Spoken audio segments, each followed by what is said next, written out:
السلام عليكم ورحمه الله. مرحبا بكم في قناه حلويات حياه. كي دايرين؟ لاباس عليكم؟ نتمنى تكونوا بخير وعلى خير. اليوم ان شاء الله عندنا واحد لا فيديو جديده، غنخدم معكم ان شاء الله عجينه خاصه بالكعب الغزال، عجينه ناجحه وممتازه. غنبداو بالمقادير. بسم الله على بركه الله. عندنا واحد نص كيلو ديال الفورس، ديال الحلوى. كنخدم انا بدياموندا كيف ما عودتكم. نقول لكم يعني اي حاجه كنخدمها كنقول لكم باش كنخدمها، باش الا درتو نفس المقادير يعني يصدقوا لكم. عندنا نص كيلو ديال الفورس، عندنا نص كاس ديال الزيت العاديه، عندنا ربع كاس ديال الكونفيتور. البنات خذوا الكونفيتور اللي ما يكونش فيه دوك الحبيبات الصغار، حيت في الكعبه كيبان، حقاش الكعبه كتجي الواقه ديالها رقيقه، واذا كان فيه دوك الحبيبات غادي يجي باين في الكعبه، ما يجيش زوين صراحه. عندنا كاس ديال المزهر، غنشوفوا شحال غنستعملوا فيه، باينه ما غنديروهش كامل حقاش عندنا حتى البيض، 2 بيضات وقبصه ديال الملح. دونك غنبداو بسم الله على بركه الله. اول حاجه غادي ناخذ البيض، ندير هاد 2 بيضات،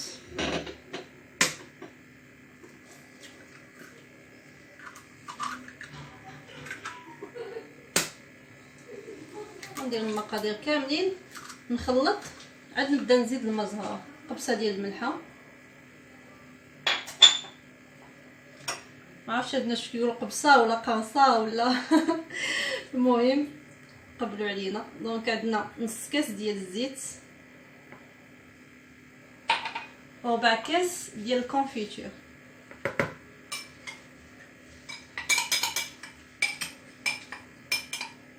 بنات هاد الكاس اللي عبرت بيه كاس ديال العنبه. وغادا نخلط ونبدا نزيد في المزهر شويه بشويه حتى نخلط باش نشوف شحال غادي نزيد.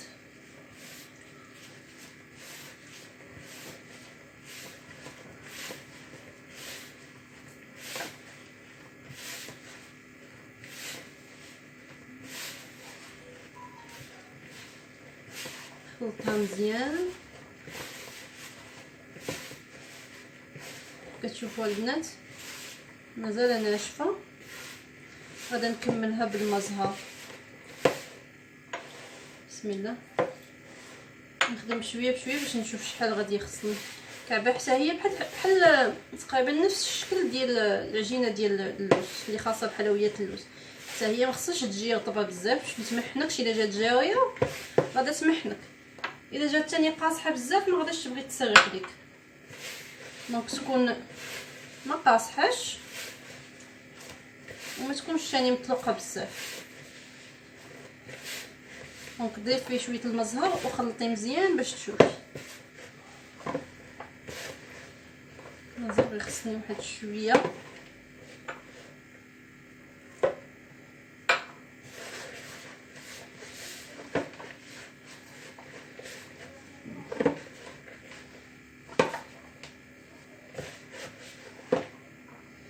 بنات هاد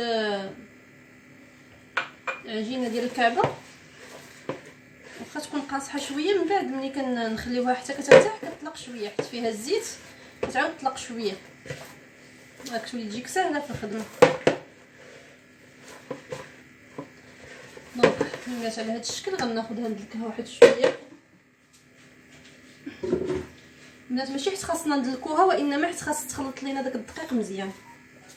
يعني كتبان لكم مازال الدقيق ما مخلطش مزيان، باقي كيبان داك اللون الابيض.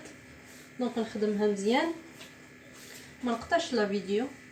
انا ما كنقطعش معكم لا فيديو في العجينه باش تشوفوا الطريقه. دونك المزهر مابقيتش غنحتاجو، عندي هنايا استعملت نص كاس اللي خديت ديال المزهر. نص كاس راه كافي. نتوما على حساب البيض، واش هذوك الجويضات كبار ولا صغار. هادو عندي انا موين، يعني ما كبارش ما صغارش. دونك غنخدمها مزيان هكذا.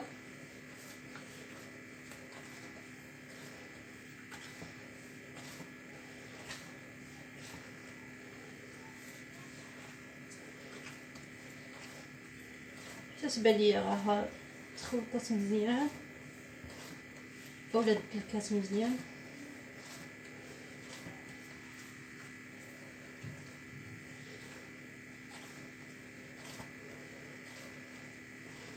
كتشوفوا دابا مزيان. هاد ما غاديش مني واحد المجهود، شي 2 دقائق هكذا وصافي. كنغسل يدي ونرجع معاكم.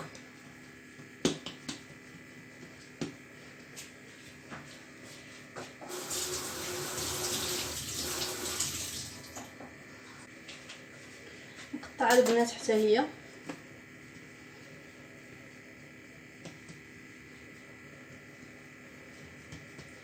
نقطع على شكل كتجيني مزيانه انا باش نخدم بها. دونك انا غنكمل معكم ان شاء الله، غنخدم معكم العجينه في هاد لا فيديو. ندير فيها حتى هي واحد الكوموند. نحاول البنات فيما تكون عندي ان شاء الله شي كوموند نصور لكم.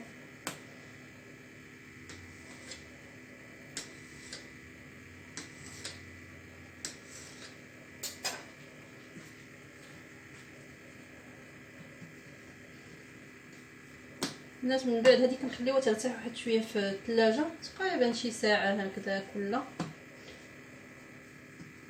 وكتطلق بحال الزيت عادي، ماشي يعني متخافوش منها وبا ما تطلق لكم ولا حساب لكم راه خسرات ولا. كتطلق هاد العجينه ديال الكعبه، العكس ديال اللوز لا، كتبقى غير كتطلق شويه وصافي حتى ما فيهاش الزيت. مي هذه كتطلق شويه ديال الزيت، وملي كتبداي تسرحيها بالمدلك راها عاديه، ما كيبقاش داك الزيت. ولا نتوما غتشوفوا معنا ان شاء الله ملي غنكونوا نخدموها. حتى هي كناخذ بوحده بوحده وكنخدم، غتشوفوا معايا ان شاء الله الطريقه.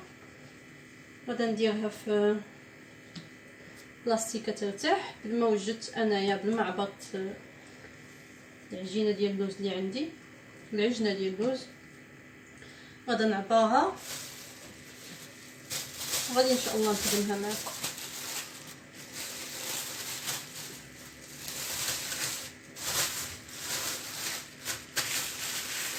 البنات هذه هي العجينه اللي خاصه بالكعبه، دونك كنديرها بحال هكا، ما نخليش الهواء يدخل ليها، كنديرها في الثلاجه حتى ترتاح. ومن بعد ان شاء الله انا غنتلاقى معكم باش نخدموها.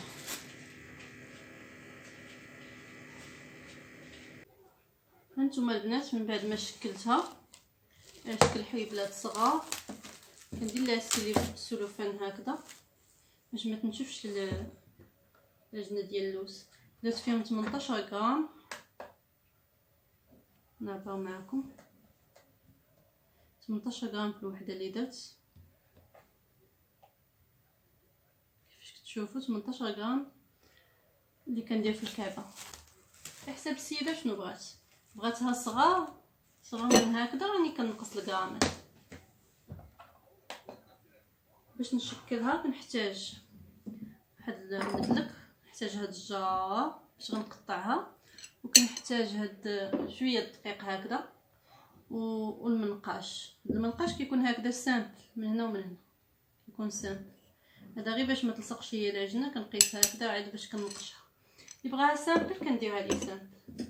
بسم الله على بركه الله. هذه هي العجينه اللي خدمت معاكم. ناخذ منها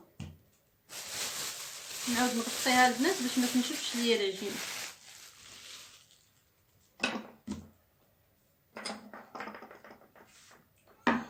كنسرحها بنات. هذه العجينه ديال الكعب الغزال خصها تجي رقيقه بزاف، يعني حتى كيولي يبان لك سطح العمل. انا البنات ما كنديرش الدقيق، كنسرحها بلا دقيق.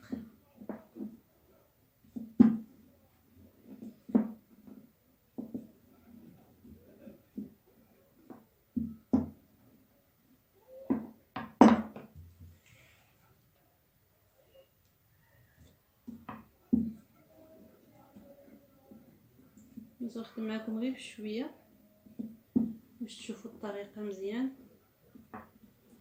كيف كتشوفوا حتى كيولي يبان ليا سطح العمل.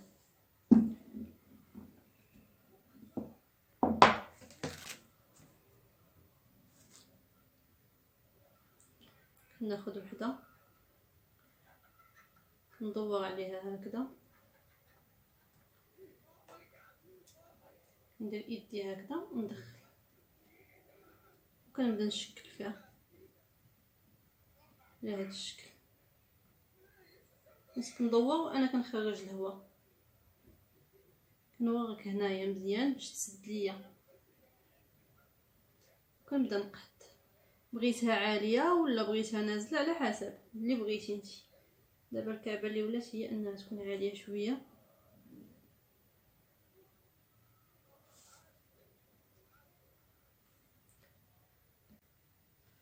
نتوما البنات كتاخدوا واحد الفنيشه كتثقبوها باش تخرجوا الهواء حتى من الفوق.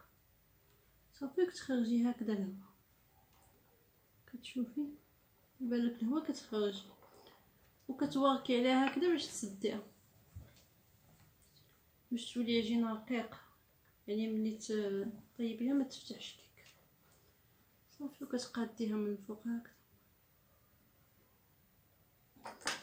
البنات كتقطعي على حساب، بغيتي تخلي لي سباس، بغيتي تقطعيها لحد في القد هكذا. صافي دابا غنبدا نقشها. كاين شويه دقيق في هذا النقاش، كناخذ هكذا بحال كندور شويه، كناخذ وكندور. البلاصه اللي حبست منها هي اللي كنعاود نهز منها هكذا. نتمنى يكون واضح ليكم. نعاود بدات ملي نهز هكذا، ما نطلقش النقاش. الا طلقتو غادي العجينه كلها تخسر ليا. كنطلع البنات كنعاود نطلع شويه صافي وكنسدها هكذا. نتمنى يكون واضح ليكم. كتجي على هذا الشكل، ندورها كتجي على هذا الشكل. نعاود معكم البنات. العجينه اللي كنقطع كنعاود مازال نخدم بها مره اخرى.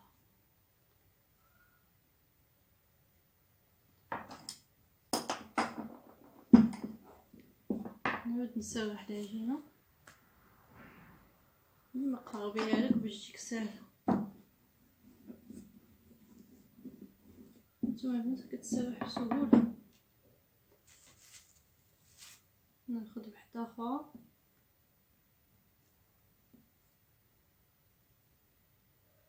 نسد هكذا باش العجينه تجي الوسط. ندير يدي نورك الوسط شويه باش تجي عاليه. صافي نبقى تابعها هكذا. كنسد وانا كندور، يعني كندير العجينه وانا كندور هكذا، كندور هكذا. الناس بغيتي تعدليها هكذا، بغيتي ديريها نازله. نخرج الهواء.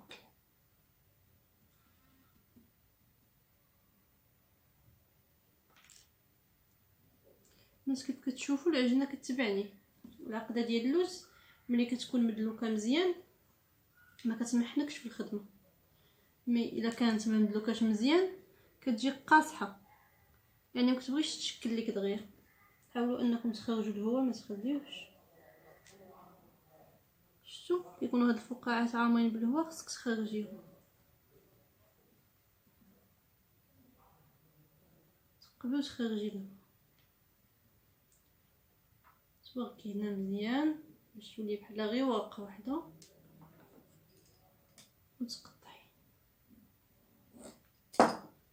تهزيها هكذا. شوفوا البنات كيفاش كتجي، كتكوني كتلعبي بها. شتي حيت العجينه مدلوكه مزيان. ناخذ النقاش نبدا كنقشها. نتوما البنات كناخذ هكذا وندور، كندور ايدي. نتوما البنات بغيتي تخليو هذا الشكل هكذا منقوشه غير هكذا، غير كتعديها شويه. شفتي تخليها هكذا باش ديري الشكل الاخر اللي انا غنخدم دابا. السيده بغاتها بحال هكذا وكنخدمها بحال هكا، كنسدها وكنعاودها. هانتوما البنات نعاود نخدم معكم واحده اخرى. نقطع نعاود نسرح العجين.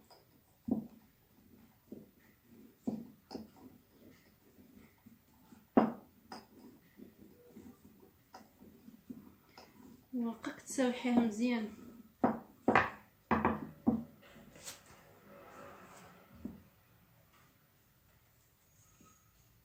كنسد هكذا،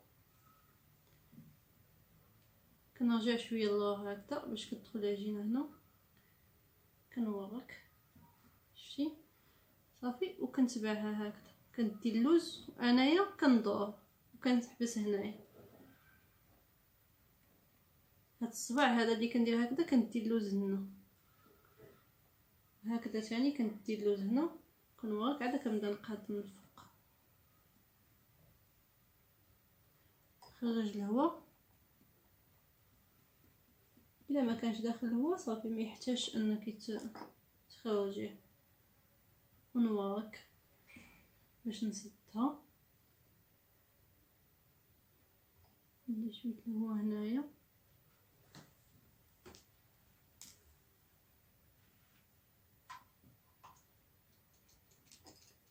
قطع هانتوما البنات الا بغيتي تخليها سامبل تخليها هكذا على حسب، كاين اللي كطلبها هكذا سامبل. شفتي نعاود نقشها معكم.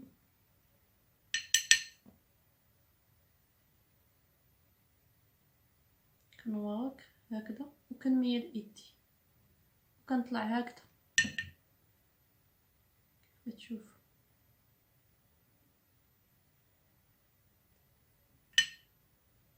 شفتي كنجي هكذا وكنسدها، هذا كنجر بيه هكذا وهذا كندي بيه ليه هكذا. شفتي هذا كنجر هنا وهذا كندي ليه هكذا، حتى كنسدها وكنعاودها باش تسد مزيان. شوفوا البنات كيفاش كيجي الشكل ديالها.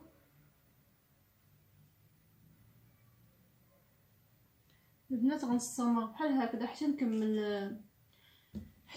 هاد العجينه اللي عندي، حتى نكمل هاد العقده اللي عندي كامله. وغدا ان شاء الله نخليها تنشف حتى غدا، وغنتلاقاو غدا ان شاء الله باش نكملوا، باش غادي ندهنوها ونطيبوها ان شاء الله وتشوفوا النتيجه النهائيه. غادي تشوفوا شحال كتخرج ليا من حبه، وفي العبار حتى شحال خرجت ليا. يلا نتلاقاو غدا ان شاء الله ونكمل معكم، انا نكمل ان شاء الله هاد الخدمه ونتلاقى معكم.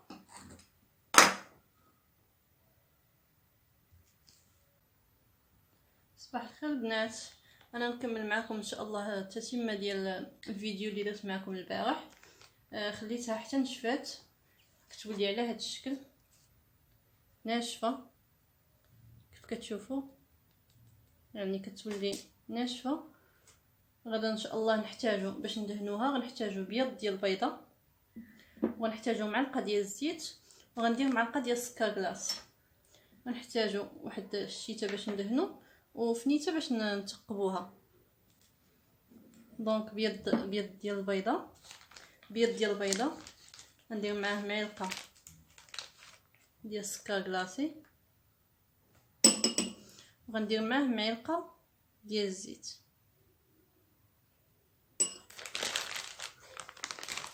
غنخلطوها مزيان حتى تجانس لينا، وهي اللي غادي ندهنو بها الكعبه. البنات انا كندير جوج ديال الحوايج ملي كنبغي ندهن، مره كندير هذا الخليط، مره كندير الزبده نوازيط. من بعد ان شاء الله مره اخرى نخدم معكم الزبده نوازيط حتى هي كندهن بها في عوض هذا الخليط هذا.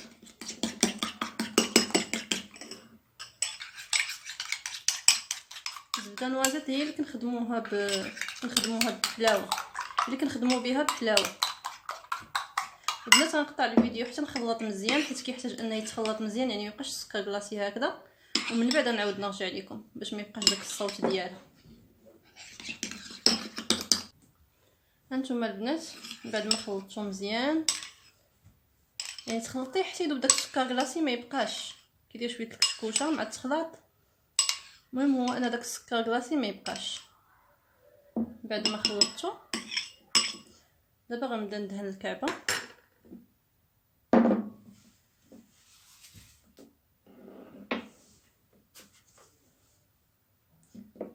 هذه هي الكعبه اللي خدمت معكم البارح، مازال واحد 7 الحبات ما جاونيش في اللاطه، نعاود نطيبهم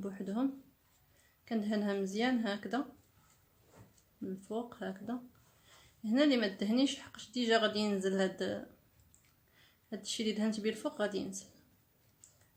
كندهنها مزيان صافي وكنثقبها هكذا باش ما تنفخش لينا في الفرن. نتكها هكذا واحد 3 تكات بحال هكذا صافي، ونستمر بحال هكذا.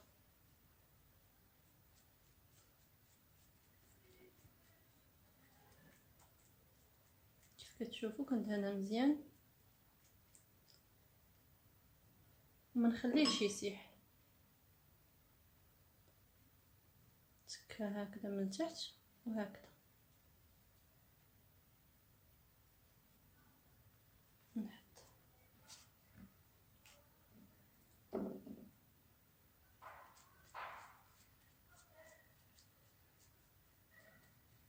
البنات ما تدهنوهاش من تحت، ما يحتاجش تدهنوها من تحت. صافي نتكها هكذا، كنتكوها باش يخرج منها الهواء باش ما ديرش لينا دوك الفقاعات. البنات غنستمر بحال هكذا حتى نكمل هاد الكميه اللي عندي ان شاء الله، وغادي نطيبها في الفران. انا الحلوه ديال اللوز كنطيبها في الفران ديال الضو، غادي نطيبها في الفران ديال الضو. غادا ندخلها والفران يكون بارد يعني ما يكونش سخون، وغادا نديرو على 160 درجه. اللي عنده 160 درجه مجهده على حسب الفران ديالك يعني دير 150. انا 160 يعني ماشي مجهده بزاف، يعني تكون ناقصه صافي. وكنخشي لاطه ديالي كنخشيها في الوسط، يعني ما نديرهاش الفوق ما نديرهاش لتحت، كنديرها الوسط وكنبقى مقابلاها، حيت هو ملي كيبغي يتحمر دغيا كيطيب. يعني في الاول كيبان لك غير يشد الوقت حيت كيكون الفران بارد، مي ملي كتبغي تحمر راه دغيا كتحمر. اذا بانت لك شي وحده مثلا ما كاش الفران ديالك كيطيب مزيان ولا هذا دير البال، اذا بانت لك شي وحده طيب يعني طابت حيديها، حيت الكعبه ما كتبغيش تجي محمره، يعني خصها تكون غير تذهب شويه وصافي. يلا بنات نتلاقى معكم ان شاء الله ونوريكم النتيجه النهائيه.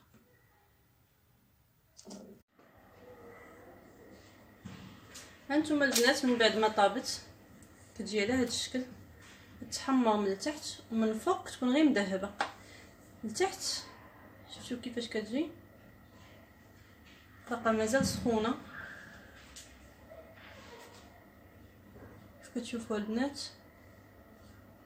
كتجي رائعه هاد الكعبه هادي. من بعد ما غتبرد ان شاء الله غادي نكمل داكشي اللي بقى ليا في الطياب، وغادي ان شاء الله نعبرها معكم.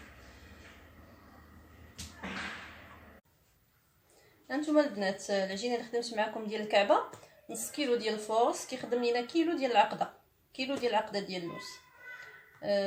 والثمن باش كنبيع الكعبه هي ب 150 درهم الكيلو باش كنبيعها، كيلو هكذا معبور. دونك البنات كنغطي الكعبه ديالي كندير في الالومنيوم باش نحافظ عليها، ومازال كنعاود ندير ليها السلوفان من الفوق حتى تجي السيدات ديها. البنات كنتمنى اللي يعجبوا لا فيديو تابونا في لاشين، دير ليا جيم، بارطاجي لا فيديو باش تعمل فائده، وان شاء الله مازال نعطيكم المزيد ان شاء الله. يلا باي باي عليكم.